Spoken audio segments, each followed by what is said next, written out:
Hello there and welcome. Tonight, let me gently guide you into the dimly lit chambers of history, where the air grows still, the candles flicker low, and each memory is whispered like a lullaby lost to time. So, settle in, find your quiet corner, and let the hush of the past cradle you. Our tale this evening takes us far back to the heart of an empire both feared and fabled, the Ottoman Empire. From opulent palaces to the dust-choked alleys of forgotten towns, life beneath the crescent moon was rarely as grand as the Sultan's silk-draped courts might suggest. Through the eyes of everyday souls, the cobbler, the concubine, the janissary, and the shepherd, we will gently unravel the hardship woven into their days. Though the empire stood mighty, many who lived within its borders carried burdens that no historian's scrolls fully capture.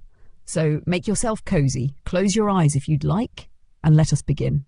The morning light crept softly over the red-tiled roofs of Bursa, the empire's former jewel before Istanbul stole her crown. It was a city caught between worlds, half draped in fading Ottoman glory, half forgotten beneath the weight of newer ambitions. And in one narrow quarter, down a lane where the cobblestones shifted like loose teeth, lived a man named Kemal. His hands, coarse with time, smelled of leather and dye. He was a shoemaker, as his father had been, and his father before him. 3 generations bent over hides and souls, stitching life into the weary steps of men wealthier than themselves. Kemal's shop was small, its wooden beams low and blackened with soot. In winter, the brazier puffed embers weakly. In summer, the air inside thickened like stew. He rose before the call to prayer, always with the same aching groan in his bones. His mattress, stuffed with straw long past its softness, left his back in knots. There was no pause, no moment to savour the warmth of his wife's breath beside him. Life in the empire, if you were not among the favoured, began early and ended late. Across the street, the butcher's boy was sweeping bones into a sack, humming a folk tune that had no beginning and no end. Kemal watched him through the fogged window as he laced up a pair of boots for a cavalryman who had barked his order and left without courtesy. The cavalryman would return in a week, polished and proud. But Kemal would remain, bent over, hands blackened with wax and polish, receiving a few coins for his work, barely enough for lentils, onions, and a threadbare candle. The Ottoman tacksmen came often, not with swords drawn, but with ledgers thicker than prayer books. They listed, weighed, measured. Even the soot in your chimney, it was joked, could be taxed if it had the misfortune of catching a clerk's attention. Kemal paid what he must, always a little behind, always with a muttered apology. The fines for delay were swift. Once he had seen a baker flogged publicly for underreporting his flour. The crowd had watched in silence. No one wanted to be next. There was no guild to protect him, not truly. The guilds, those once noble fraternities of craftsmen, had grown bloated and sluggish. Bribes flowed more freely than honest coin. Kemal, lacking the funds to curry favour, worked in their shadow. He had once dreamed of becoming a master, with apprentices and influence. Now he simply hoped to keep his shop from being seized by a distant pasha's whim. His wife Layla was quiet, her voice always just above a whisper. She managed the household with an efficiency born of necessity. Water was fetched from a shared well 2 streets away. Wood was gathered from the hills, always in fear of patrols that charged fines for unauthorised felling. The children, 2 girls and a boy, had little in the way of education. The local imam offered reading lessons when he could, but ink was expensive and parchment more so. When Layla cooked, it was often in silence. Meals were simple: beans, barley, or stale bread softened with broth. Meat was a rare treasure, often gifted by wealthier clients who pitied Kemal more than they respected him. And yet, even in the leanest times, Kemal never considered theft. He was no janissary, trained in war and vengeance. He was a man of calluses and quiet dignity. But dignity had little currency in the empire's vast machine. The Sultan's court, wrapped in layers of silk and incense, issued edicts without understanding the mud on the streets. Decrees came down like thunder: price ceilings, conscription orders, marriage laws. Some were forgotten within weeks, others reshaped lives overnight. When rumours of a levy reached Bursa, fear spread quickly. Young men would be taken to distant wars or distant deaths, and few would return whole. Kemal kept his son close, teaching him the trade, though the boy's eyes longed for things Kemal could not give. music, stories, the wide-open steppe. At night, the city quieted, save for the stray dogs and the occasional cry from the prison not far off. Kamal would sit by the hearth, eyes heavy, listening to the distant clack of dice and laughter from the tavern down the road. He did not begrudge those men their distractions. Everyone needed a way to forget. If only for a while that they were cogs in a vast grinding engine of empire. Sometimes he thought of running to the highlands, to Anatolia, to somewhere the tacksman forgot, where the roads were not lined with gallows and the air did not taste of duty. But always he stayed, for Layla, for the children, for the memory of his father's hands guiding his first stitch. And so the days passed, each one worn thin like the soles he mended. Life in the Ottoman Empire, for men like Kemal, was not lived, it was endured. Not because he lacked dreams, but because the empire gave no room for them to grow. The sun hung low above the domes of Bursa, casting a muted amber hue over the aging city. Its light slanted through the grime-smeared windows of Kemal's shop, illuminating particles of dust that danced lazily in the still air. Outside, the cobbled streets hummed with a quiet restlessness. Merchants unrolled faded rugs, coppersmiths struck metal with slow, steady rhythm, and the scent of yeast and olives drifted from open kitchens. But beneath this familiar tapestry, unease stirred gently, like wind beneath a tent. That morning, as Kemal worked a fresh hide into shape, the clatter of hooves and the sharp rattle of arms signalled the approach of the provincial governor's men. A mounted procession, 10, maybe 12 strong, wound its way down the main road, the banner of the empire fluttering from the lead rider's lance. At the rear, bound with rope and trailing dust, stumbled a young man, barely more than a boy. His tunic was torn, his lip bloodied, and from the tilt of his head he bore shame heavier than his bonds. The people stepped back, silent, watching with downcast eyes. They knew better than to speak. The boy had likely dodged conscription, or perhaps failed to pay a tax levied without notice. In the Ottoman provinces, punishment was swift and appeals nearly impossible. Law was not something one lived by, it was something one endured, shaped by the whims of distant power. Kemal's hand hesitated for only a moment before returning to his work. He had seen this too many times. The ache of helplessness was familiar, a dull pressure behind the ribs. Across the street, his daughter Aylin stood frozen in the doorway of their home, her fingers wrapped tightly around the frame. He gave her a short nod and she slipped inside without a word. Fear was inherited here, passed from father to child as easily as trade. Inside the shop, Kemal's apprentice, a thin boy named Davut, paused from stitching a heel. "Was that a deserter?" he asked, voice quiet. Kemal didn't look up. "Maybe. Doesn't matter." "But what if?" "It doesn't matter," Kemal repeated. His tone was soft, but it closed the conversation like a door. Later that day, the city square filled slowly as the governor's men announced new levies. A town crier, his voice hoarse and cracked, read from a parchment sealed with the empire's insignia. All males of suitable age were to report to the mustering ground within 10 days. Those who failed would be punished, no exceptions, no appeals. The ink might have been wet on the decree, but its weight fell like iron. Davut was 16, barely old enough to shave and yet already tall, already marked by fate's quiet hand. Kemal felt the weight settle in his chest. He had promised the boy's parents, long dead from a winter sickness, that he would raise Davut as his own. That promise now cracked under the weight of imperial hunger. That evening, Layla lit the hearth with trembling hands. The flames licked slowly at the dry kindling, casting long shadows against the clay walls. The children were quiet, even little Melik, who usually babbled stories long after bedtime. Tonight, she curled beneath her mother's shawl and said nothing. Kemal sat near the fire, hands folded. His fingers, streaked with oil and dye, trembled slightly. "We'll say he's unwell," he murmured. "They'll still take him," Layla replied. "You know they will. I'll speak to the imam. Maybe he can help." Layla didn't answer. Her gaze was distant, fixed on the fire, the lines around her eyes deepened by worry. They had seen others try to hide their sons, burying them in cellars, disguising them as girls, sending them off to remote villages. But the empire always found them. Always. The janissaries and levy officers carried lists, and the names upon them were more sacred than scripture. Kemal rose at dawn the next morning, his joints stiff, his resolve unsteady.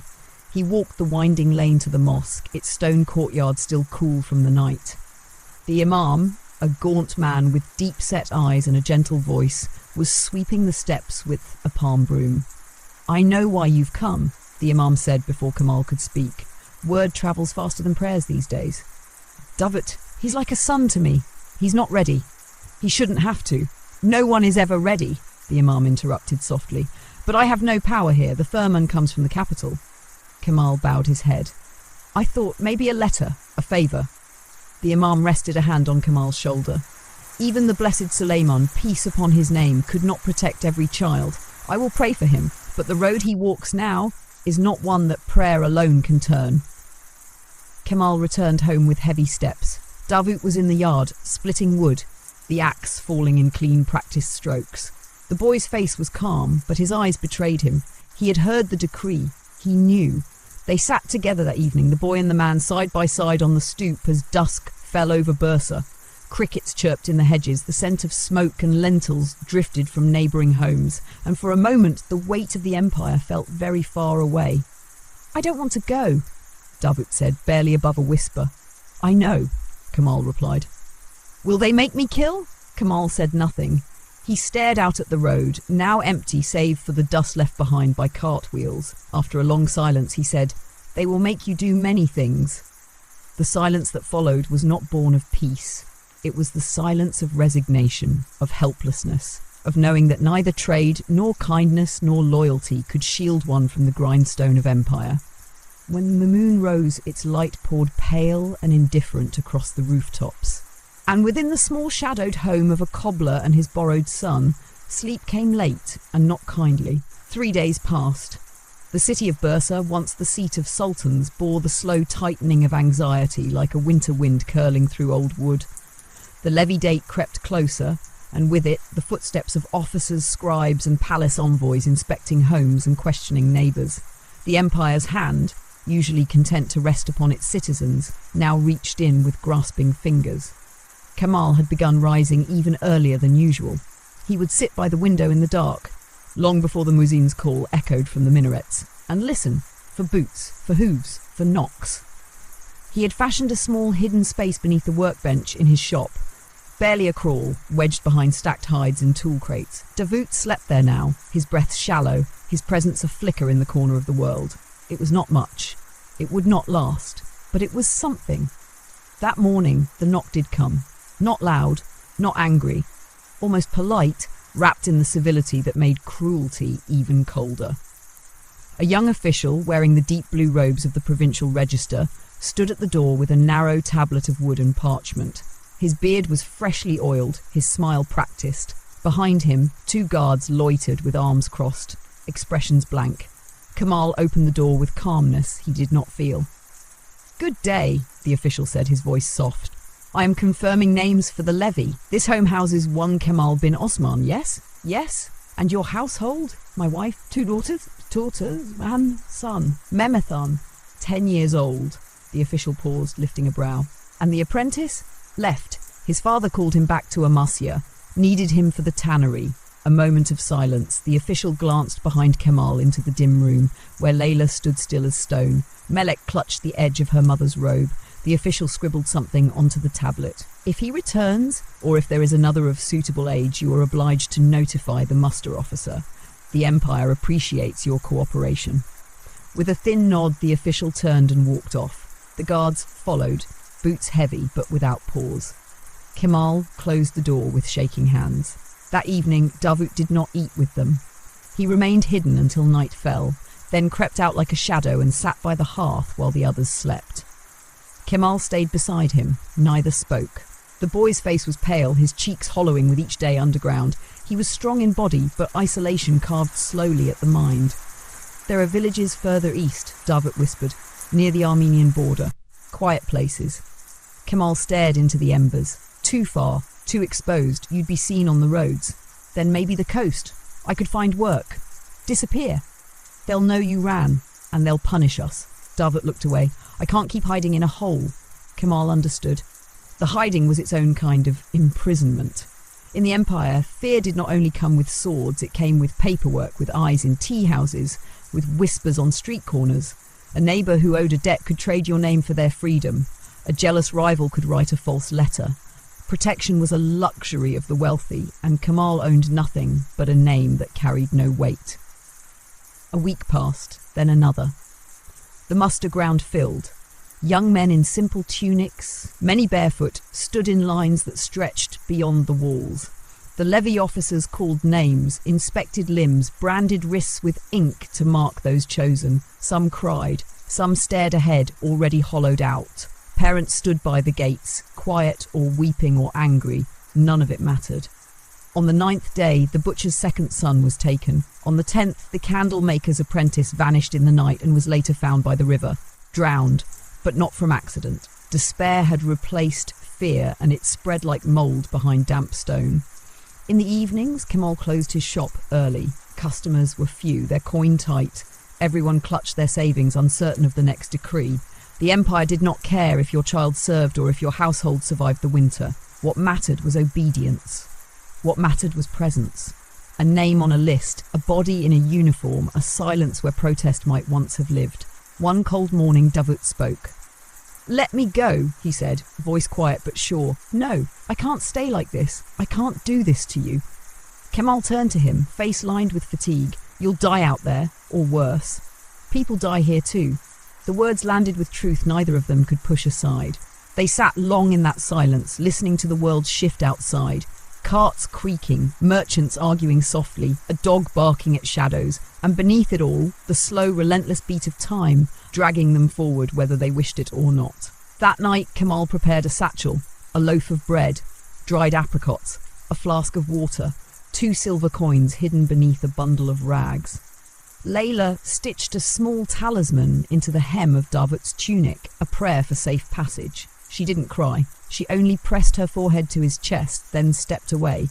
"You'll walk through the vineyards," Kemal said. "Stay off the roads. Don't speak unless you must. Say you're a trader's son from Iznik, looking for work. Don't lie more than you need to." Davut nodded. "Thank you, Baba." The word stopped Kemal. It was the first time the boy had said it aloud. It carried no ceremony, no flourish, just quiet truth. A bond forged not by blood, but by long days, hard choices, and unspoken love. Before the dawn broke, Davut slipped into the grey mist of morning and vanished down the vineyard path, his figure growing smaller with each step until it was swallowed by the land. Kemal stood there a long while, unmoving. The cobbler's shop opened late that day. He had only 2 customers, both asking for repairs, neither able to pay in full. But he worked anyway, his hands methodical, his mind somewhere on the road with a boy who now walked into the uncertain arms of empire or escape, and somewhere deep inside him, a part of his fear softened, not because danger had passed, but because love had risen quietly to meet it. The nights grew longer. By the 4th week of that late spring, Bursa lay beneath a heavy, unmoving sky, its edges blurred with mist and a hush that seemed to fall over even the most crowded corners. The call to prayer echoed with a softer tone, almost reverent, as though the minarets themselves felt the burden pressing down upon the city. Kemal's home, small and worn, settled into a slower rhythm. Without Davut, the space felt both emptier and heavier, like a song missing its melody or a pot left simmering too long. Layla moved through her chores with the same quiet precision as always, but her glances toward the window came more often now. Her eyes lingered at doorways. Her hands fidgeted when no task claimed them. Kemal noticed. He always noticed, but he said little. Words felt brittle these days, as if too many might shatter something they could never mend. In the evenings, as the oil lamp cast thin shadows across the cracked walls, Kemal would sometimes reach for Davut's old tools, the ones he'd used at the bench beside him. They still bore the marks of a beginner. A scratch too deep here, a seam not quite straight there. But Kemal never corrected them now. He left them as they were, a trace, a presence, proof that something once valuable had passed through his life and left behind a quiet echo.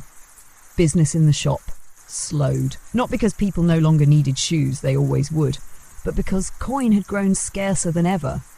The governor had raised the local taxes again, citing the needs of the army and the expansion of fortifications in the western provinces.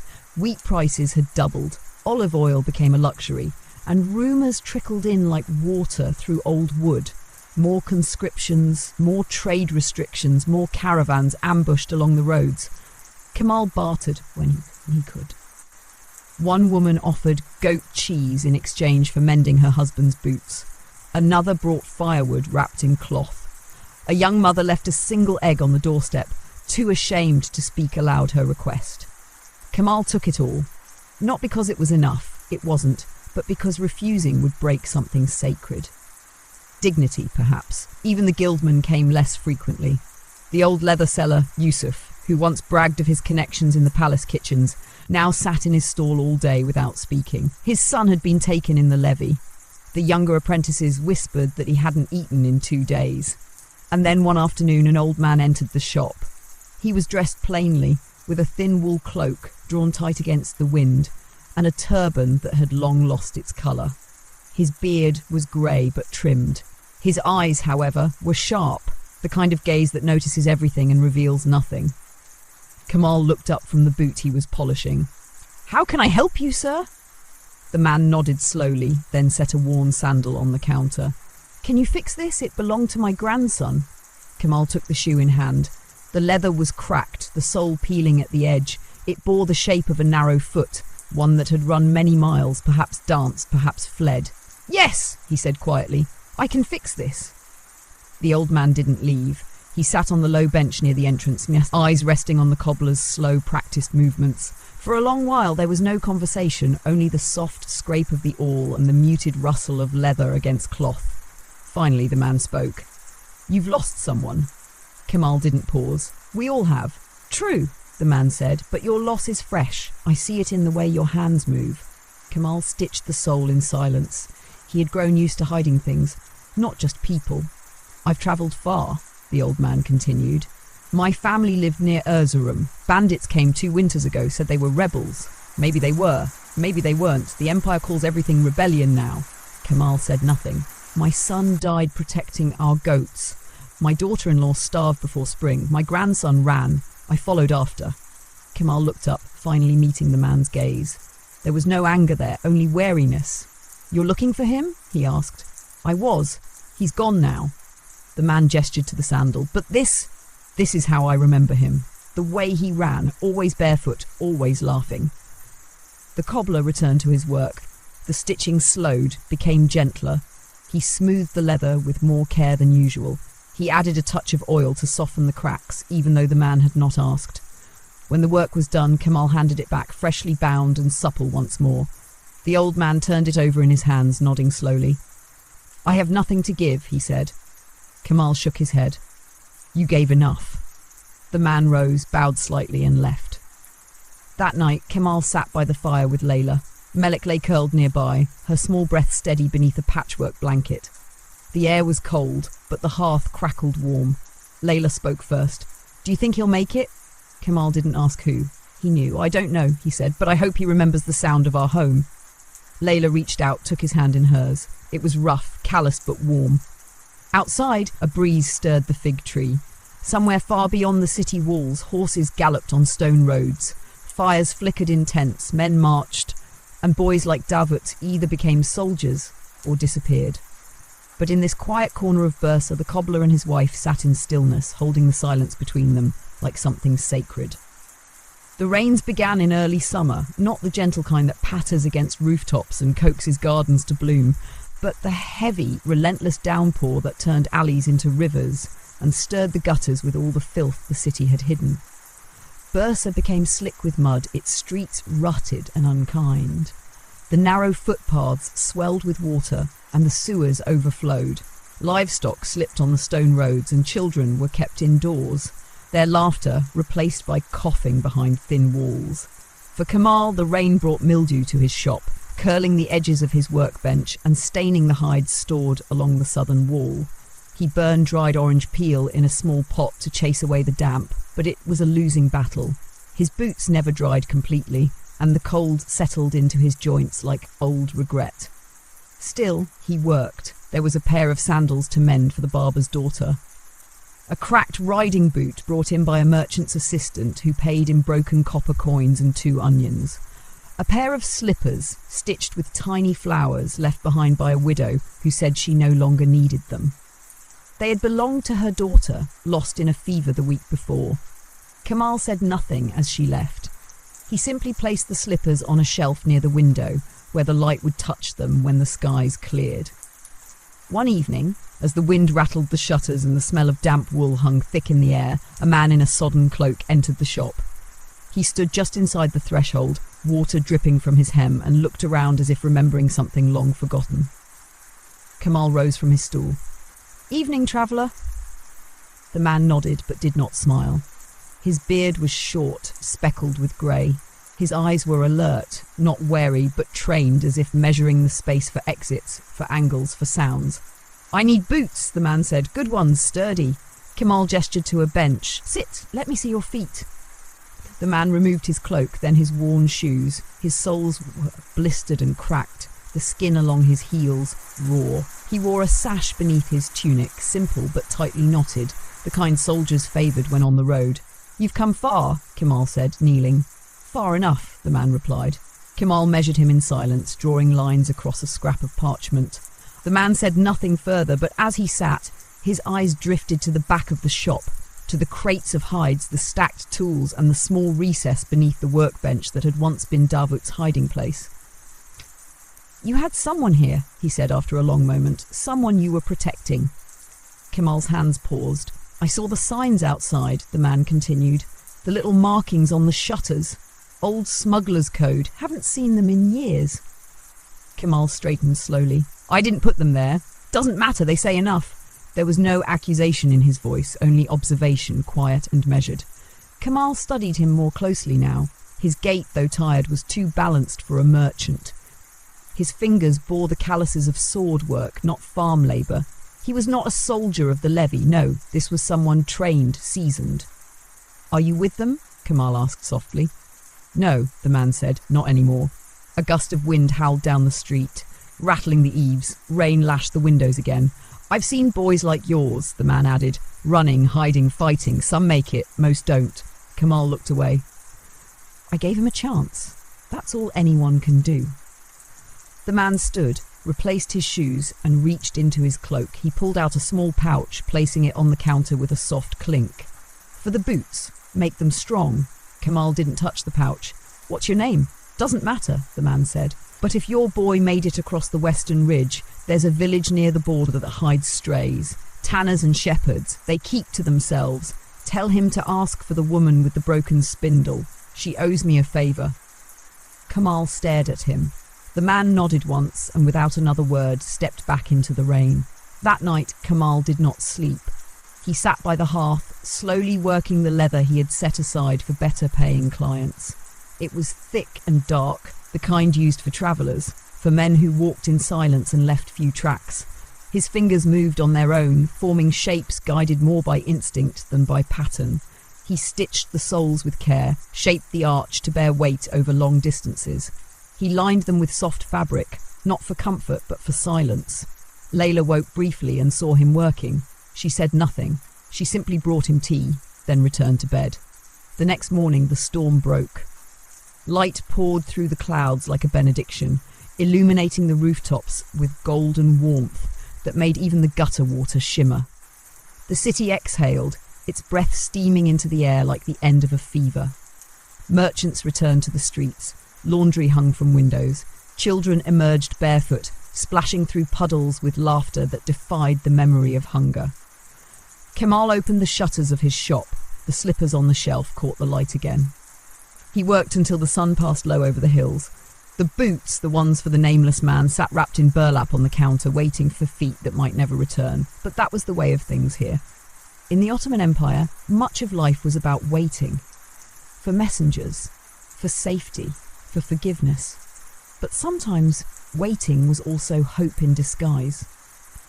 And in the quiet hour before the stars emerged, Kamal stepped outside, drew a small chalk mark beneath the windowsill. A symbol once used by those who passed messages in code, and walked back inside without a word.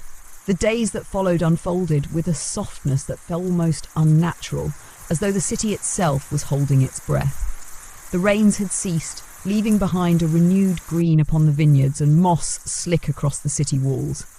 The streets, though still scarred with deep ruts and the clinging scent of runoff, now shimmered faintly beneath the late summer sun. Bursa, for the briefest moment, appeared to be resting. But peace in the Ottoman provinces was rarely more than a fragile illusion. Kemal's shop remained steady. Not busy, not idle, just steady. Enough to keep the fire lit, enough to keep the pantry from echoing. People came, they lingered, they bartered. Their eyes, however, told stories no coin ever could. Stories of brothers lost at the frontier, of sisters wed off in haste to avoid the attention of tacksmen, of crops seized for state stores under the newest ration decrees. One afternoon, as Kemal repaired the cracked sole of a janissary's travel boot, a rustle of voices outside drew his attention. He stepped to the door and saw a group of townsfolk gathered by the well, murmuring in tight circles. At the centre of the crowd, a woman stood soaked in sweat and road dust, clutching a letter against her chest with both hands. Her eyes were wide with shock, her lips moving but no sound emerging. It was, someone said, a military letter. The kind sealed with dark wax bearing the insignia of the Western Command. Her son had fallen. A simple sentence delivered by a courier. No details, no body, no keepsake, only ink, only silence. The crowd slowly dispersed, their eyes lowered, feet dragging. The woman collapsed beside the well, keening softly, as if afraid to cry too loudly. Kemal turned away. There was nothing to be done, and yet the weight of it clung to his shoulders like damp cloth. He returned to his workbench and found himself staring not at the boot, but at the shelf where the slippers still sat, untouched, collecting thin trails of dust. He remembered the old man's sandal, the nameless traveller, the woman with the broken spindle. These moments, disparate and fleeting, began to weave themselves together like the stitches he made by habit. The Empire had always consumed lives, not in single, spectacular gestures, but in slow, grinding increments. A tax here, a levy there, a whispered threat, a denied petition, a road too dangerous to travel, a harvest claimed before the people could taste it. It wore people down, not like a blade, but like a millstone, round and endless. That evening, as Layla prepared lentils with dried mint and onion, Kemal brought out a small slip of parchment and his dullest quill. He sat by the hearth, his knees creaking beneath him, and began to write.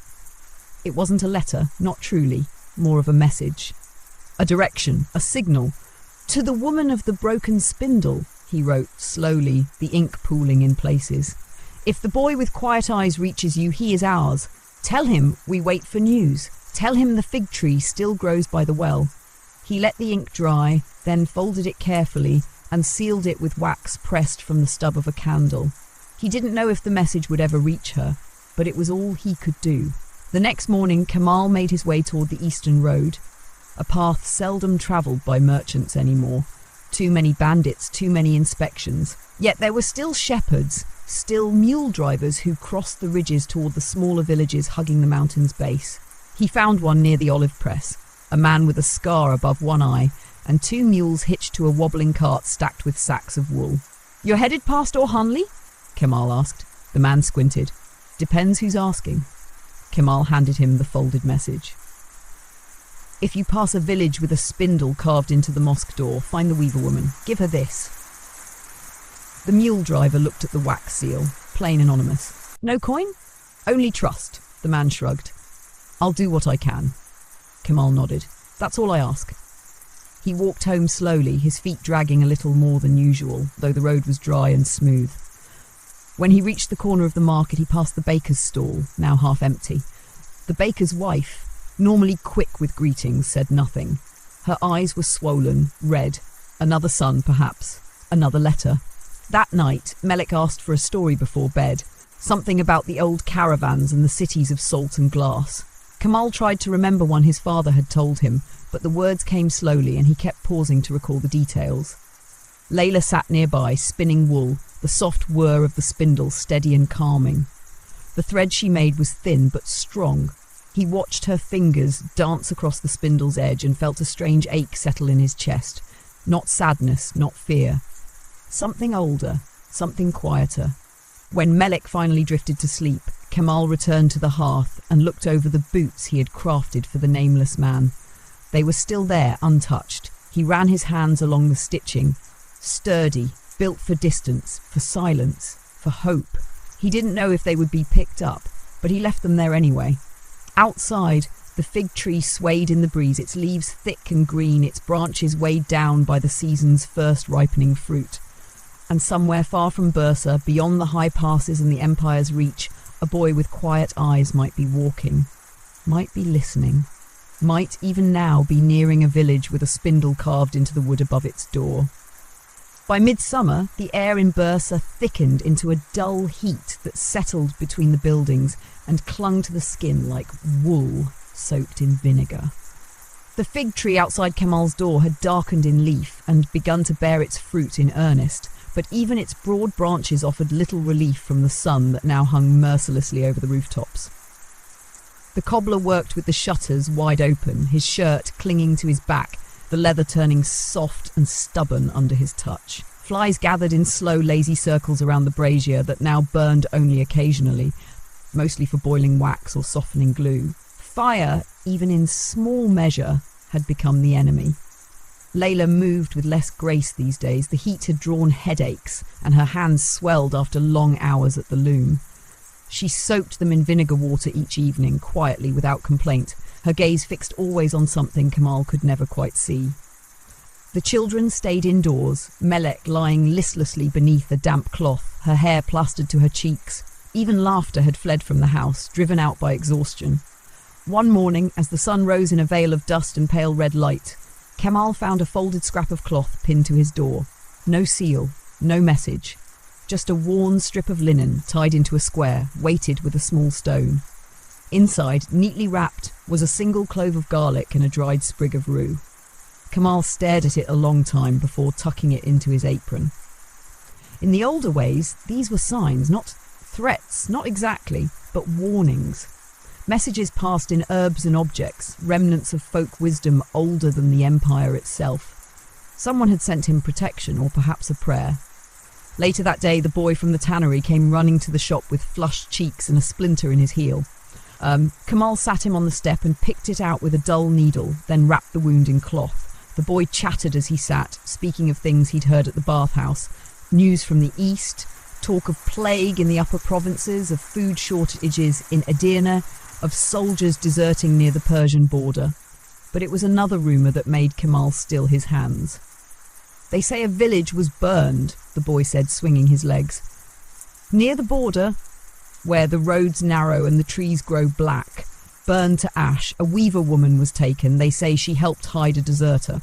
Kemal looked up, his face unreadable. "Where did you hear this?" The boy shrugged. "My uncle's friend. He came from the west, says the Pasha is cracking down." Kemal finished the bandage in silence and sent the boy on his way. But the silence inside him deepened like a well. That night he said little over dinner. Layla watched him with quiet worry, though she asked nothing. The next morning he returned to the place where he had sent his letter, the olive press near the old vineyard road. The mule driver was not there, nor was his cart. The stall had been emptied, the roof half collapsed. No one knew where he had gone. In the days that followed, Kemal began to notice a presence in the streets. Not soldiers, not officials, something else. A pair of men who did not speak to anyone but walked with a practiced slowness. One wore a ring with the insignia of the palace courts. The other carried no visible weapon, but his eyes moved constantly, studying faces, watching hands. They lingered at the mosque gates near the well outside the butcher's stall, and once, in the early hours just before prayer, Kemal saw them pass his shop. They did not stop, but they looked. He began sleeping less, eating less. The boots, the ones made for the nameless traveller, were gone when he returned one afternoon. No payment, no message, just an empty space on the bench and a small twist of cloth left in their place, folded into the shape of a bird. A quiet acknowledgement. He didn't tell Layla. She already knew. The next market day, the streets filled with vendors from the outlying farms. Their carts rattled with jars of pickled onions, stacks of wool, chipped pottery and dried pears from the hillside orchards. The square was louder than it had been in weeks. Colour returning in small bursts of fabric, laughter returning in thin threads. But for Kemal, everything felt suspended. Even the ordinary now carried weight. He bought a bolt of coarse cloth and a small pouch of dried herbs, not for any purpose, just something to do with his hands. It was while he stood examining a chipped oil lamp that he felt a presence at his side. "You're Kemal, the cobbler?" The voice was low, quiet, and without inflection. Kemal turned slowly. The man beside him was unfamiliar. Mid-30s, clean-shaven, his robes too fine for the market, but plain enough to avoid drawing attention. His eyes were tired. One hand rested on the hilt of a short dagger, not threatening but familiar, like it belonged there. "Yes," Kemal replied. "There's someone who wishes to speak with you." Kemal nodded. He did not ask who. They walked through a narrow passage behind the mosque, where shadows clung and the sun did not reach. The air was thick with the scent of old incense and coal smoke. There, waiting in the shade, stood a figure Kemal had not expected to see again. The nameless man. His boots, the ones Kemal had made, were already scuffed with dust. His cloak was new, stitched from cloth, Kemal recognised from his own shop, but dyed a shade darker to blend with crowds. His face, as always, bore little expression, but his eyes held something now. Tension. Urgency. "We need to talk," he said. Kemal nodded again. "I think they've found your boy." In the dim corridor behind the mosque, where dust hung like smoke and voices fell to whispers without being asked, the nameless man leaned in slightly, his voice so low it barely stirred the air. "He's alive," he said, "but the Pasha's men are closing in." Kemal felt something deep in his chest harden and shift. Not panic, not yet, but the weight of understanding, a truth unfolding in slow motion. "Where is he?" "A settlement near the southern ridgeline," the man replied. Far from the trade roads, remote. He'd been moving between homes, shepherds, weavers, even a retired soldier. But someone talked, or perhaps someone was followed. The local bey sent word to the city. He's not the only one they're hunting now. Kemal stared at the space between them, as if the words might take shape and become something he could grasp. "He was only a boy." The man gave a slow nod. "That doesn't matter anymore. To them, he's a symbol now, a boy who slipped through the net. If they catch him, they'll parade him through the capital. They'll make a lesson of him." Kemal swallowed. His tongue felt dry. "What can I do?" The man reached into his cloak and handed over a small folded piece of parchment, damp at the corners, creased with travel. Kemal opened it. It was written in a hand he did not recognise, but the message was unmistakable. He is safe for now, but the village cannot protect him much longer. He asks if the fig tree still grows. Kemal's breath caught. Layla, Melek, the shop, the life he had held together thread by thread, all of it now felt distant, like a memory he could no longer trust. The fig tree, that was their code, their secret, their tether. It meant I'm still yours. He folded the note, tucked it into the inside of his belt, and met the man's gaze. "I want to go." "It's not safe." "Was it ever?" A pause. The other man studied him, his jaw tight, his brow furrowed. "You're not young, you're not trained." "I can carry a satchel, I can walk quietly. I know the smell of wet leather from half a mile. I'll go." The man exhaled, half in frustration, half in admiration. "We move at night. You'll need 3 things: silence, patience, and a will to disappear." Kemal nodded. They parted in silence. No handshake, no farewell, just a glance shared in the hollow of a city that no longer belonged to either of them. That evening, Kemal returned home with a calmness that was not entirely real. Layla looked up from the hearth, sensing something the moment he stepped inside. "What happened?" "I have to leave." Her hands fell still on the spindle. "For how long?" "I don't know." "Is it him?" He nodded. She didn't cry. Not yet. She turned, as if to busy herself, but then stopped. Her shoulders were stiff. Her voice, when it came, was barely audible. "Will you bring him back?" Kemal crossed the room slowly and took her hand in his. Her fingers were still rough from yarn work, still warm from the fire. He brought her hand to his lips, pressed it gently there. "I'll try." That night, they ate in silence. Melek sat between them, unaware of the gravity passing over her head. After the meal, Kemal sharpened a small blade, tucked into his boot. He packed dried bread, hard cheese, a water skin, a small vial of vinegar, and 2 clean cloths. Before dawn, Layla gave him a pouch of herbs, mint, thyme, and dried orange peel. Not for healing, but for remembering, for scent, for comfort. The nameless man met him near the vineyard road. They did not speak, they simply moved. Out through the eastern gate, past the olive press, now collapsed, across low fields where the wheat stalks swayed in the dark like rows of murmuring sentinels. They travelled in silence, pausing only at dry stream beds and old mill ruins. Kamal's knees ached by midday. His breath grew short. But he kept walking, watching the dust rise in curls beneath their feet, watching the shapes of birds trace slow arcs overhead. On the third evening, they reached a plateau that overlooked the distant hills. There, beneath a crooked fig tree growing wild from the rock, they made a small fire with resinous branches. Kamal sat, resting his back against the trunk. The bark flaked beneath his weight. The man beside him tossed dried meat into the pan, the smell drawing insects from the grass. "He's not a boy anymore," the man said softly. "You should prepare for that." Kamal nodded. "I don't need him to be a boy. I need him to be alive." Sleep came shallow that night, riddled with brief, haunted dreams. Footsteps in corridors, the flutter of birds from the trees, Layla's voice calling from a room he couldn't find. They broke camp before the sun rose. By midday, the village appeared, tucked into a hollow beneath two sloping ridgelines, its homes built of stone and wood, its mosque barely taller than the surrounding trees. Smoke rose in thin trails from chimneys. Goats bleated behind woven fences. A woman in black moved between houses, carrying a bundle of herbs. The man signalled for them to stop. From a distance, Kemal could make out the weaver's house, a small square dwelling with a spindle carved into the frame above the door. And then from the shadows beneath the fig tree growing by the well, a figure stepped forward, taller now, leaner, a scarf wrapped loosely around his face, but Kemal knew him in an instant. Davut. Davut stood still for a long moment, as if uncertain whether the shape he saw approaching from the ridge was real or some trick of memory. The scarf around his face masked much of his expression, but his eyes, older, darker, and yet unmistakably his, betrayed something that hovered between disbelief and longing. Kemal stepped forward slowly, his boots crunching over the dry grass. The man beside him remained in the shadows, allowing the space between father and son to shrink without interference. The world seemed to hush.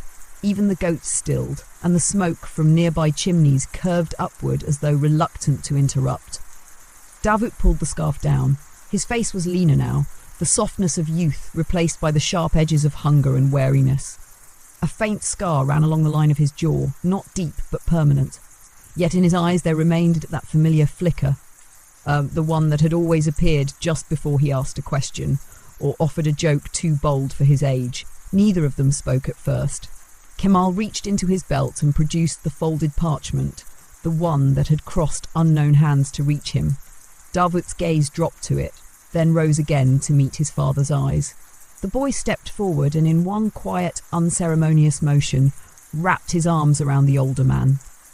Kemal held him tightly, the warmth of his son's shoulders pressing against his chest like the first breath after a long submersion. He said nothing. There were no words sufficient for such a moment, only the weight of reunion and the ache of everything lost between then and now. When they finally parted, Davut's voice was hoarse. "You shouldn't have come." "I had to," Kemal said. "There are soldiers 2 valleys west. Patrols. The road is watched. They'll search again." "I know." Davut looked down, then gestured toward the village. "Come! You can't stay out here." The man who had guided Kemal gave a brief nod and faded into the grove beyond, leaving them alone to descend into the village together. The weaver's house was modest, a single room, thick-walled, smelling of wool, earth and the sharp tang of dye. Inside the loom sat near the window, its strings half-warped with indigo threads. A low fire crackled in the hearth, and a small cot had been placed near the far wall, covered with a patchwork of blankets. Kemal took it all in with quiet eyes. Davut offered a bowl of lentils and flatbread. They ate without speaking. The boy had grown used to silence, Kemal could tell. His movements were precise now, his shoulders always half tensed, as though ready to vanish at a moment's notice. Wariness had settled into him like old bone. When the meal was done, Davut sat cross-legged on the floor, watching the coals shift in the fire. "I wanted to come back," he said, voice low. "After the second week in hiding, I almost did." "I know. But I kept hearing stories. They were arresting whole families. A boy hid in a mill outside Iznik. They burned it down with his uncle still inside." Kemal's jaw tightened. "So I stayed away. I thought I was keeping you safe." Kemal reached across the low table and placed his hand gently over Davut's. "You were." Outside, The wind stirred the fig leaves, casting soft patterns of light across the stone floor. The village moved in a rhythm untouched by empire. A goat bleated, a child called out in Kurdish, a woman laughed faintly behind a shutter. These were the sounds of life, brittle, quiet, stubborn. Davut spoke again. I help with the herds now, at night mostly. They trust me here, some of them. Do you want to stay? The boy didn't answer right away. I don't know, he said. Part of me wants to disappear entirely. Just be a name no one remembers, but another part. He trailed off. Kamal waited. I dream of the shop sometimes, Davut whispered, of stitching souls beside you, of Melek humming to herself while Layla made stew. A long silence followed. Kamal did not break it. He knew the weight of longing better than most. You still wear your apron? Davut asked with a faint smile. Every day. They both chuckled softly, not from joy, but from the sheer relief of hearing something familiar in their own voices. Night fell early in the valley. The villagers lit lanterns, their amber light glowing like fireflies against the slope. The weaver woman returned briefly to bring herbs and ointment for Kemal's knees. She said little, only nodded at Davut before retreating to the neighbouring home.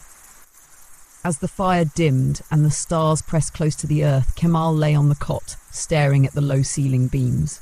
Davut slept near the door, curled in a wool blanket, his chest rising and falling in slow rhythm. Kemal's eyes remained open. He thought of Leyland's, of her quiet strength, of Melek's thin voice singing lullabies while pressing dried flowers between the pages of an old book. He thought of the fig tree still growing outside their home in Bursa, and he thought of the journey back, if there could be one, if the Empire would allow it. Morning came slowly to the village nestled beneath the ridge, creeping in with a bluish light that touched the edges of the weaver's house and painted long shadows across the floor. The wind shifted slightly, cool and earthy, carrying with it the faint scent of thyme and distant wood smoke. Roosters called from beyond the stone walls and goats shuffled awake, their bells clinking with soft insistence. Kamal sat upright long before the village stirred. His back ached from the uneven cot, but he made no sound of complaint. He stood carefully, wrapped his shawl over his shoulders, and stepped outside. The village was still cloaked in silence, save for a few early risers moving like phantoms between homes. Smoke curled slowly from chimneys. Somewhere far off, a shepherd's whistle broke the hush, followed by the low grunt of donkeys being led down the hillside. He walked quietly to the edge of the well. The fig tree beside it was gnarled and wild, its trunk wrapped in cloth strips and beads, signs of old prayers, old fears. Some hung faded and tattered, others looked newly tied. He touched the bark gently. The memory of Davut beneath the fig tree in Bursa flooded his mind. That younger version, still learning to shape leather with trembling fingers, still laughing at stories Kamal barely remembered telling. A voice stirred behind him. You're thinking of home. Davut stood nearby, arms crossed, the blanket still draped over his shoulders like a cloak. His hair was damp from a quick rinse at the communal basin. His eyes, though marked by fatigue, held something softer this morning, something rooted. I never stopped, Kamal said. Davut came to sit by the edge of the well, facing the same stretch of valley. They say the Pasha sent riders out again last week. Villages are offering boys now, hoping to avoid fines, or worse. Kamal nodded slowly. It won't stop. No, it won't. They sat in silence for a while. Crows passed overhead in a staggered line, disappearing over the ridge. I've thought about leaving, Davut said after a time. Going farther, into the mountains, even past the border. There's no safety there either, Kamal replied, just more shadows. I know, but at least the shadows don't wear uniforms. Kamal studied his son's face, the calm in his voice, the bitter clarity that had replaced the anxious glances of youth. He wasn't the boy who had once begged to go watch the caravanners at the city gates. He was something else now, something older than his years had earned. You don't have to decide yet, Kamal said. Not today. Davut looked at him. But I do, that's the thing. They're already coming. Even if we hide, we're only buying time. Kamal ran his fingers along the rim of the well. The stone was cool, worn smooth by decades of palms just like his. There might be another way, he said quietly. Davut raised a brow. I met someone, a courier. He knows back roads. Routes only smugglers use now, through dried riverbeds, tunnels carved into old fortress walls. He said there's a path to the coast, north of Izmit. If we reach it, there's a boat that leaves once a month. No names, no papers, just coin and silence. Davut was quiet for a long time. You believe him? I believe he has nothing left to lose, Kemal replied. That's what makes him honest. Davut looked out across the village. Smoke was rising steadily now, families waking, meals beginning. The call to prayer began, soft and slow, carried from a distant minaret. It didn't stir urgency, only memory. If we go, it said, what happens to them? The weaver? The shepherds? The ones who helped me? They'll say they never knew us, Kemal answered. They'll burn your cot. They'll uncarve your name. And maybe, just maybe, the Empire will forget. The words fell heavy between them. That afternoon, the weaver woman returned, her hands stained with dye, her shoulders hunched with age. She entered without knocking, placed a bundle of salted meat and a flask of vinegar on the table, and then paused beside Davut. She reached out, cupped his chin gently, and looked him over like a mother inspecting her child one last time before a journey. You should go soon, she whispered. Will they punish you? Davut asked. She smiled faintly. They already have. And then she was gone. The sun dipped low that evening, brushing the hills with a burnt orange hue. Kemal and Davut packed lightly, 2 satchels, a waterskin, a knife, and the last of the bread. The road they would take was unmarked, hidden between boulders and briars. It would wind north for 3 days, then east along forgotten paths toward the coast. They would leave no trail. Before they departed, Davut returned once more to the well and tied a single thread to the fig tree's branch, red wool from the weaver's loom. For those who come after, he said. Kemal didn't speak. He simply stood beside him, watching the wind stir the leaves. And then, as the stars began to rise and the last smoke of the village curled into the night, they turned toward the ridge and began to walk. Not as fugitives, not as ghosts, but as a father and son following a thread too fragile to hold, yet too sacred to let go. The path through the ridge began as nothing more than a goat trail, narrow, uneven, and nearly swallowed by tall grasses that rasped against their legs as they passed. The sun had long since dipped behind the western slope, leaving only the lingering blue of twilight and the gentle hush of wind through the scrub. Each step was measured, careful, as stones shifted beneath their boots and loose soil crumbled at the edge of the trail. Kemal moved with deliberate slowness, his breath steady, though his knees ached and his thighs protested with every incline. Davut walked ahead, quieter now, pausing often to listen for movement beyond the hills. Not human necessarily, but unnatural. The kind of quiet that warned of danger even when no one could be seen. They had left the village with no goodbyes. The weaver's house stood dark as they passed it. No lights, no movement. The boy who once watched Davut herd goats had left a small bundle by the path, dried apricots wrapped in waxed cloth. Kemal tucked it into his satchel without a word. By the time the stars had fully revealed themselves, the trail had led them to a shallow gully. Here the wind picked up, carrying with it the scent of juniper and something else. Salt, faint but growing. The sea, though still days away, was beginning to whisper its presence. They rested in the hollow of a rock formation that curved like the ribs of a shipwreck. Kemal unrolled a small strip of cloth and shared what remained of the bread. Davut sipped from the flask and passed it back in silence. You haven't asked about her, Kemal said quietly. Davut looked up. Layla, Kemal continued, your sisters. I thought about them every day, Davut said, but I couldn't bring myself to ask. I was afraid of the answer. They're alive, Kemal replied. Layla watches the shop. Melek still sings to herself when she thinks no one is listening. Banat Aylin's learning how to mend sandals. She's terrible at it. A faint smile flickered across Davut's face. And the fig tree? Still growing, he nodded, pulling his blanket tighter around his shoulders. I thought I'd never see any of it again. You still might, Kemal said. The path is long, but it doesn't always lead away. The wind stirred dust into small spirals that danced briefly before vanishing. Somewhere in the distance an owl called once, then again. The air held a brittle stillness, as if even the earth were listening. Davut turned his eyes toward the stars. Do you remember when we used to sleep on the roof in summer? I do. You told me the stars were a map, that the ones near the horizon pointed to cities you'd visited when you were young. I might have embellished a little, Kemal admitted. I believed every word. They shared a quiet laugh, brief but real. It was the kind of laughter that carried both grief and gratitude, like wind passing through reeds.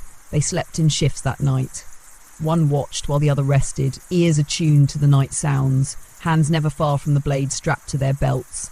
When dawn began to break, brushing the sky with a soft coral light, they were already walking again. The terrain shifted as they descended toward lower ground. The rocks gave way to denser trees, short and gnarled, with bark that peeled in long curls. Wild fennel grew in patches, its scent sharp underfoot. Birds scattered at their approach, and once they heard the distant snap of branches, but it passed without incident. On the second day, they encountered a ruined way station, just 2 standing walls and a collapsed roof, half swallowed by vines. Here they paused. Kemal checked the path ahead while Davut circled back to scan for any signs of pursuit. Nothing. Only silence and the soft rustling of wind against dried leaves.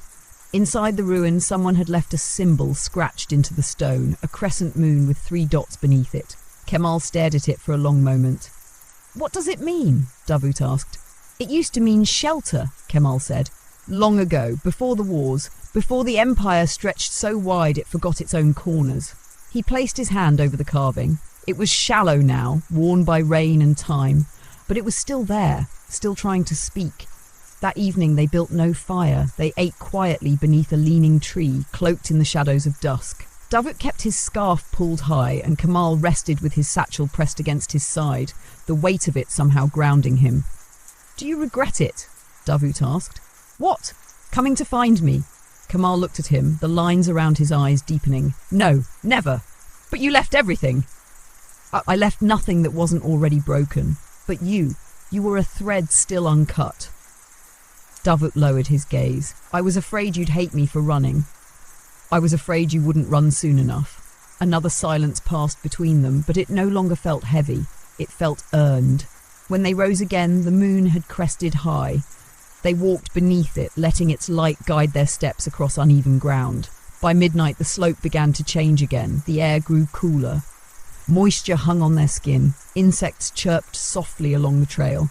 And then, just before dawn, the path opened into a wide bluff. Below them, far off but clear, shimmered the faint blue outline of the sea, vast, silvered in moonlight, endless. Kemal exhaled slowly. He had not seen the sea in over 2 decades. It looked unchanged. Davut stepped beside him, his face unreadable. "There's still a long way," he said. "Yes," Kemal replied, "but now we know which way is forward." The sea remained on the horizon for 2 more days.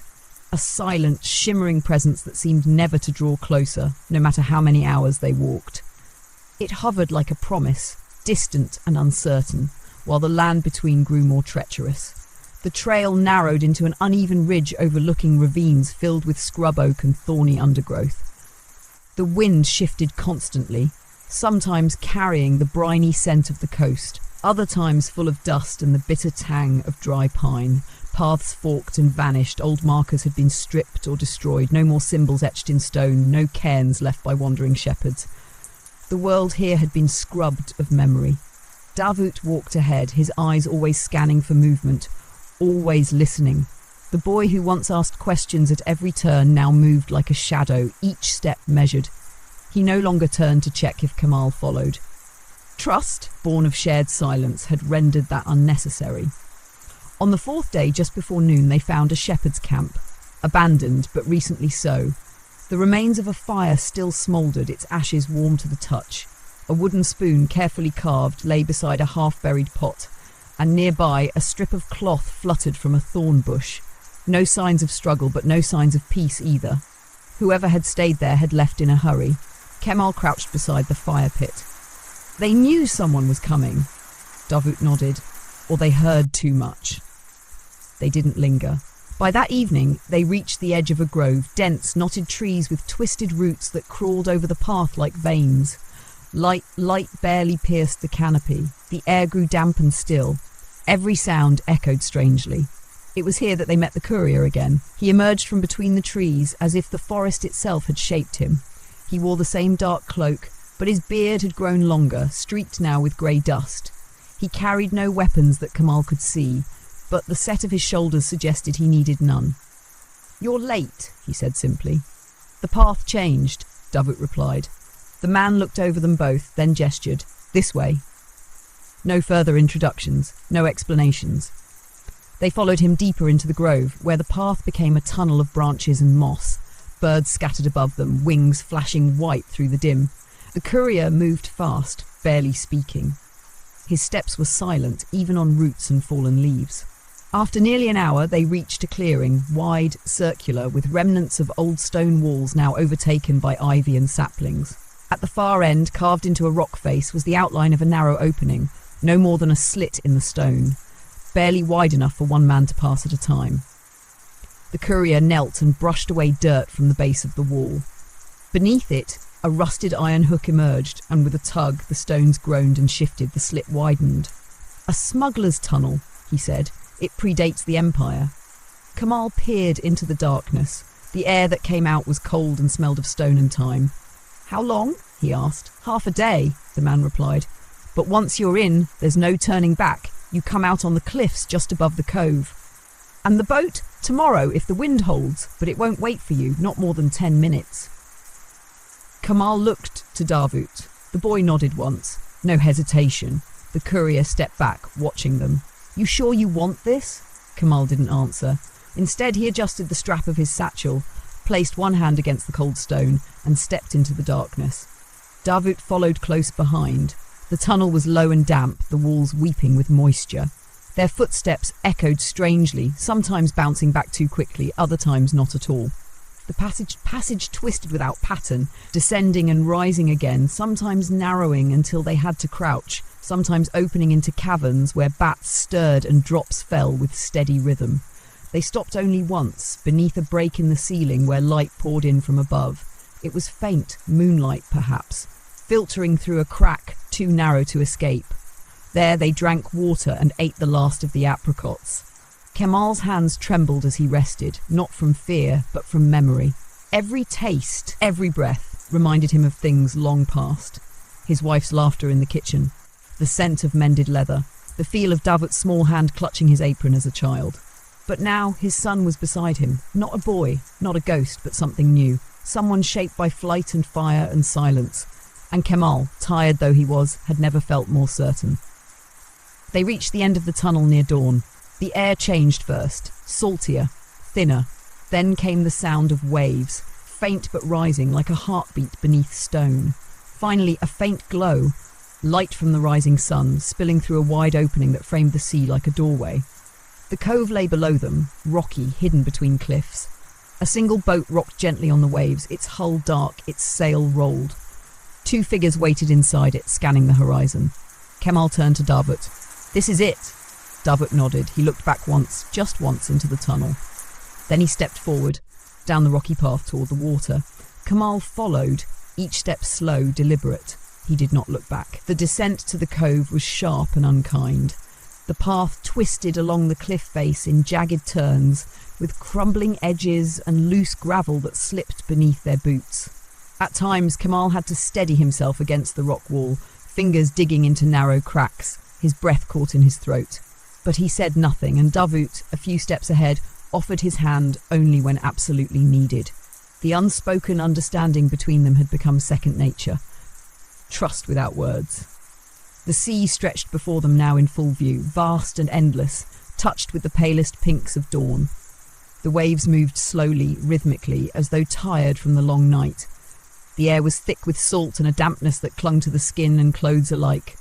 Gulls called faintly from above, circling high over the cliffs, their cries echoing in the emptiness. At the base of the path, a strip of rock jutted out into the water. There, anchored loosely and bobbing with the tide, sat a narrow black boat. Its sides were lacquered in tar, the seams tight and purposeful. No name was etched on its hull. It was the kind of vessel built to be overlooked. Inside sat two men. One held a long oar, the other a satchel resting between his knees. Both wore cloaks with hoods drawn low, their faces shadowed. They did not call out. They only watched as the two travellers approached, as if they had been expecting them not by name, but by posture, by silence. Kemal and Davut stepped onto the rock with cautious feet. The older of the two boatmen gestured silently toward the bow. No questions, no greetings, just a hand extended, palm open. Davut reached into his satchel and produced a small roll of linen. Inside it, 2 silver rings, a chain, and the last of the coin saved from their trade. He laid it in the boatman's hand without hesitation. The man gave a single nod and tucked it away beneath his cloak.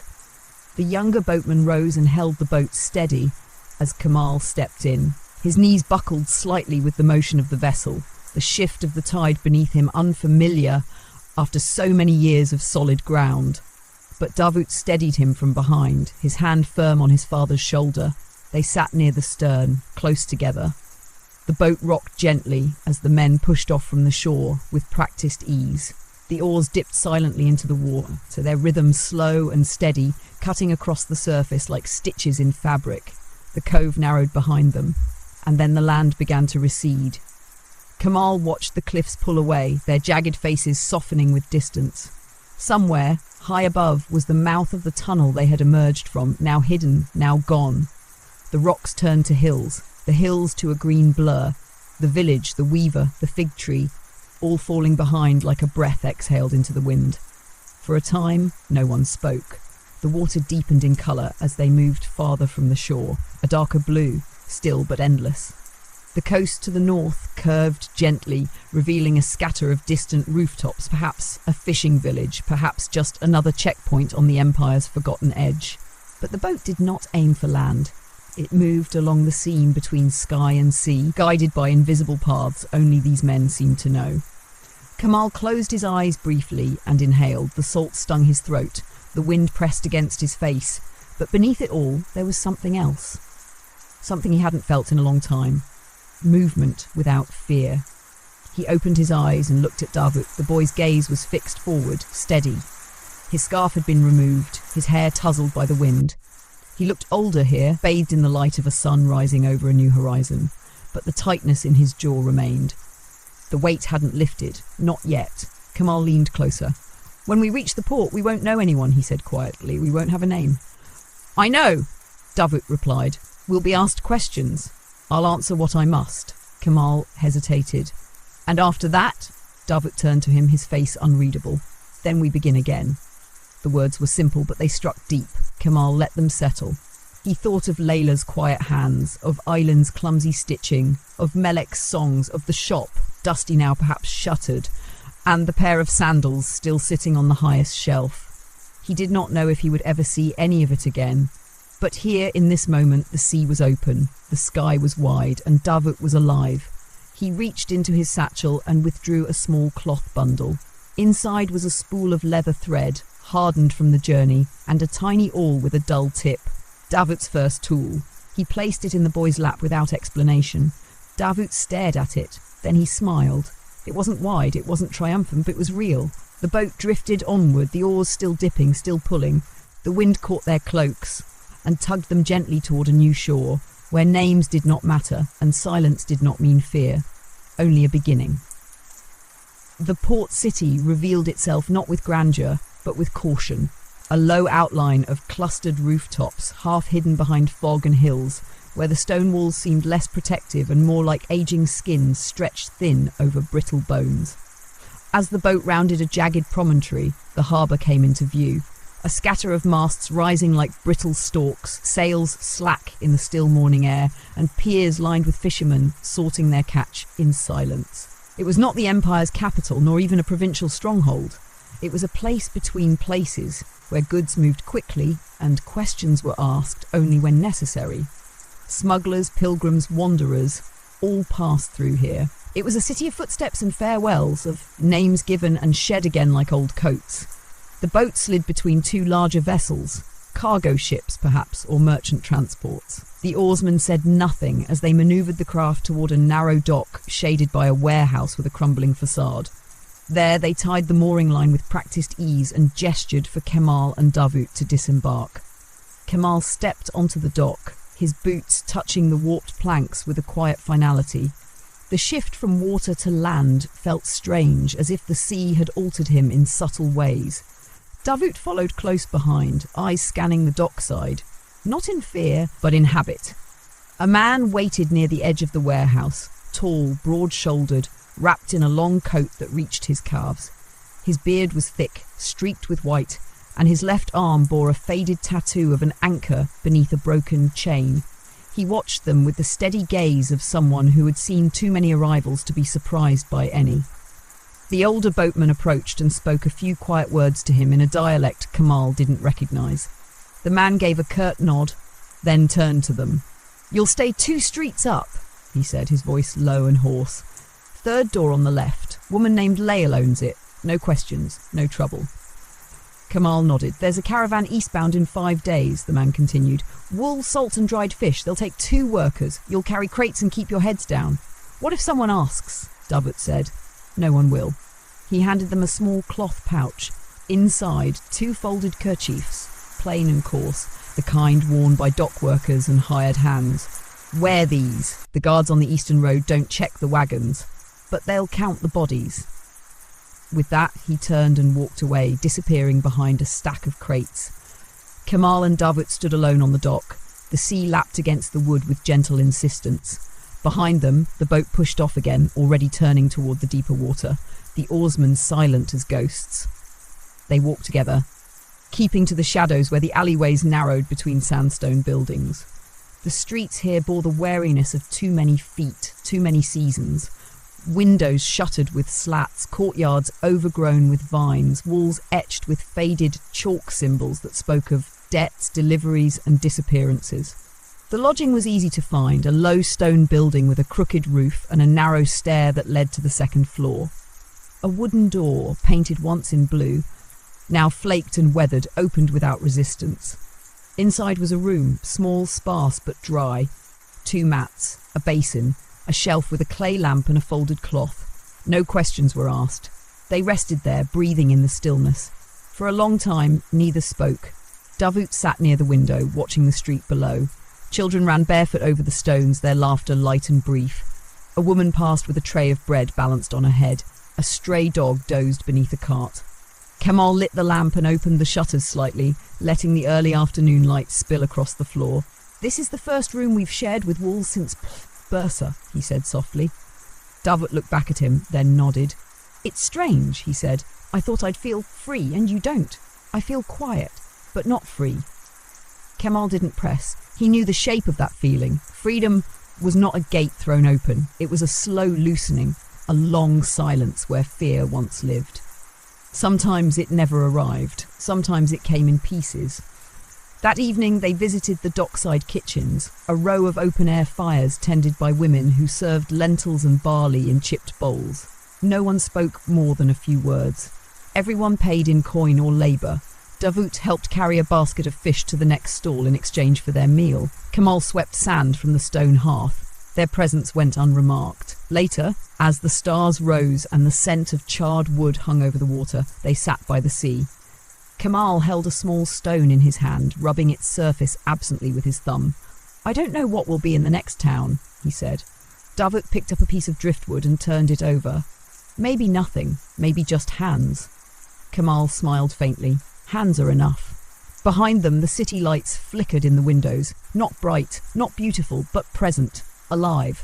The wind shifted, bringing the faint scent of olives and rain. A storm might be coming, or just the sea turning in its sleep. Kamal leaned back, staring into the dark. They were safe for now. But safety, he had learned, was not the absence of danger. It was the presence of each other.